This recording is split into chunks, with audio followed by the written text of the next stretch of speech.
Hey, what's up, man? It's your man, CJ Rivers. Number 0 on the court, number 1 in your heart.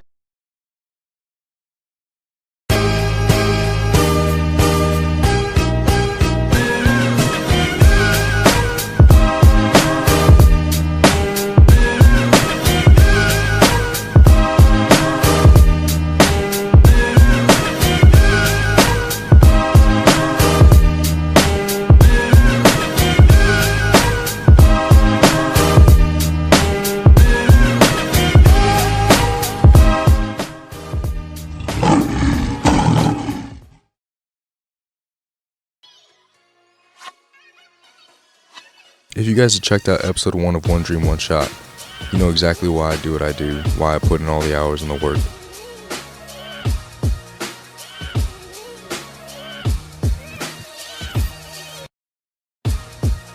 Now it's my pleasure to introduce another guy who's doing exactly the same. Another guy that I look up to, as a matter of fact. Somebody who, like myself, is pushing their limits, pushing the boundaries to become better every single day. And somebody that's been a great friend of mine. Carlton Rivers Jr. 6'3" guard, a product of Cahokia, Illinois. Really athletic, super athletic player. Highly skilled, that's something that he had to earn, and he's certainly done that with all the work that he's done to take himself to another level.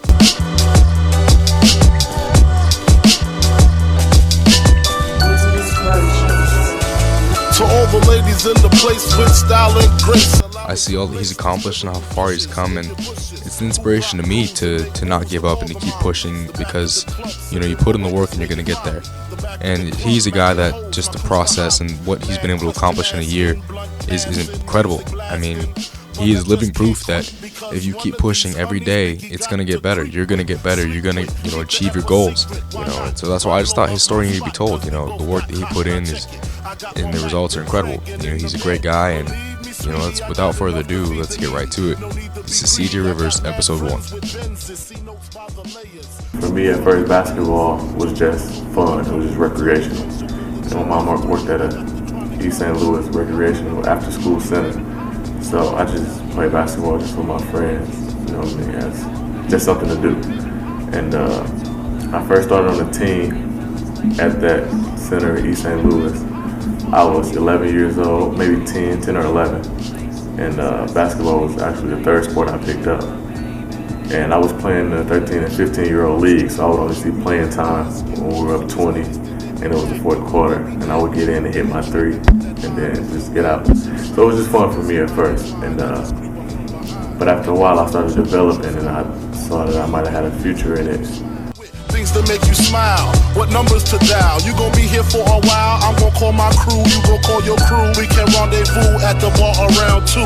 Plans to leave, throw the keys to little C's. Pull the truck up front and roll up the next blunt, so we can steam on the way to the telly. Go fill my belly, a T-bone steak, cheese, eggs, and Welch's grape. Conversate for a few, cause in a few we. But as a 7th grader, I played on the 7th grade team, and then again on the 8th grade team, and won the state championship in middle school, then got to high school, and high school was kind of discouraging for me because of my class coming out of the 8th grade.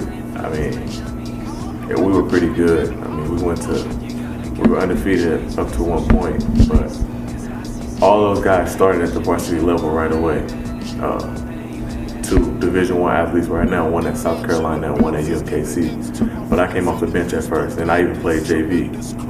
And one thing my dad told me that stuck in my head, and it sticks in my head to this day because it still holds true to this day, that those guys were given something right away, but you proved that you had to work for it.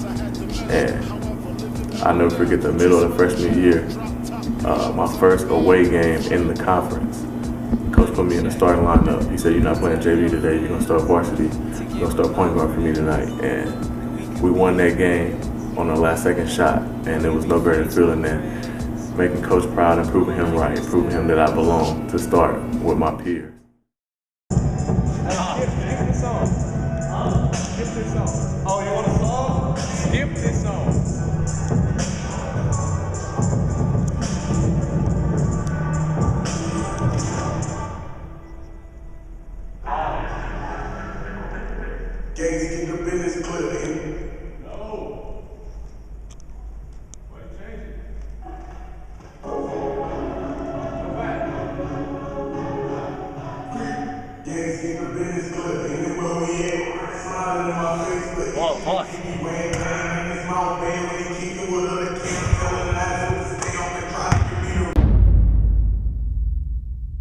day and night. I toss and turn, I keep stressing my mind. I look for peace, but see I don't attain what I need for keeps this silly game we play. Look at this madness, the magnet.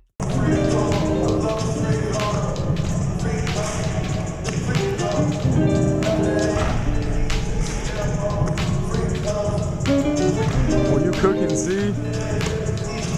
Cooking now.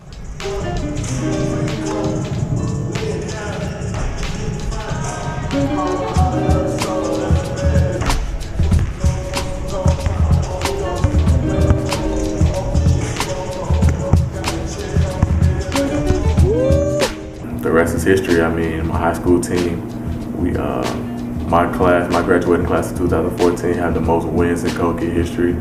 I was a part of a team my junior year who finished second in the state, which is their best finish in my high school's history. And a lot of different accolades. Honorable mention All-State, first team All-Conference twice. Just a lot of different stuff that got me up to this point, and it all goes back to those early days just having fun in East St. Louis. Well, my freshman year, it started off like at the bottom all over again. I came in with no expectations whatsoever. I did not know how the college game would be. I knew it would be different, I knew it would be tougher, I knew it would be faster, but I didn't know to what extent. So coming here in the summer, before I even stepped foot in the classroom or anything, just first summer workouts, I mean, I was physically inferior to everybody. Probably was the worst person on the team, to be honest. And it was very discouraging for me. I just remember like going home and calling my mom and dad every night after every workout, after every week, like, man, I don't know if I'm gonna make it on this level, like, it's tough. But again, like the words that my dad said to me when I was back in high school my freshman year, that stuck in my head. You always have to prove yourself, you always have to work for something. If you give up when it's hard, you will never get to experience it when it goes good. After those summer workouts, like going home, like I said, I probably was one of the worst players on the team. I came back and my teammates said they noticed something different about me. They noticed a different vengeance. Thankfully, I was given the opportunity to play my freshman year. I played about maybe 18 minutes a game. I was one of our best defenders.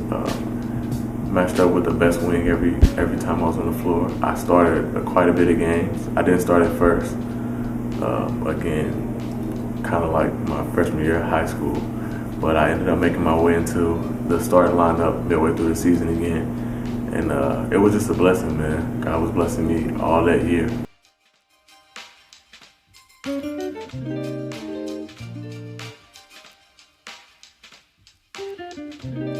Then we got into the summer after that year and starting to see what I could improve on from the previous year. A lot of different things. I mean, I shot 50% from three my freshman year, but I didn't shoot a lot of them. I was real selective with it. So we made plans, me and the coaching staff, to make 100,000 shots in the offseason, and just to get myself more confident shooting the ball. Try to build on that defensive presence that I was having on the court and putting a lot more offense than I had in the previous year with that.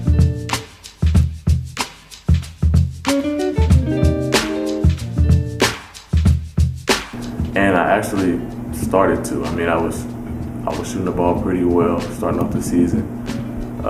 Still defending well, one of the best players defensively still.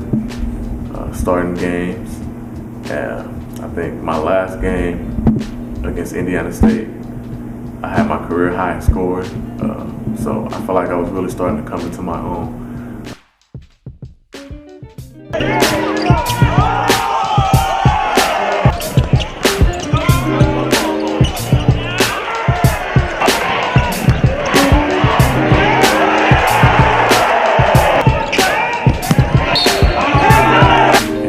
I get hit with the injury.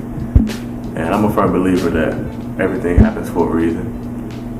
You may never know what that reason is, but down the line you'll look back and say, okay, this happened, this might have been for the better, this might have been in my best interest.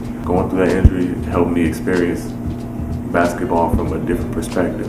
I had to be more of a vocal leader. I had to see things from the sideline and tell the people who are now freshmen who are in the same position that I was in how things are done and what to improve on and what they could have done to make things better.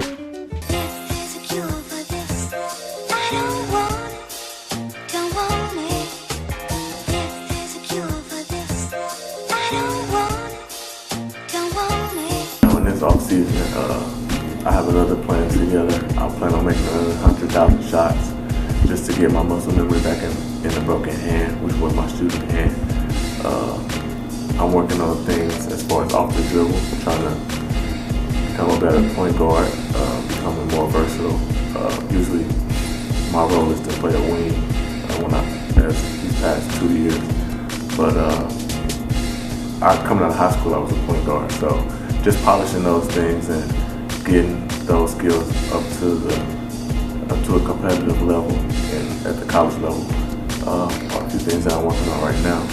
I know it's becoming more competitive, though. I'm starting to, myself and the coaches are starting to incorporate other teammates into this off-season workout plan and making it more competitive. So one week it might be who can make the most spot-up threes. The next week it might be who can make the most free throws. Things like that, just to get us being competitive, and at the same time, the end goal is for everyone to get better.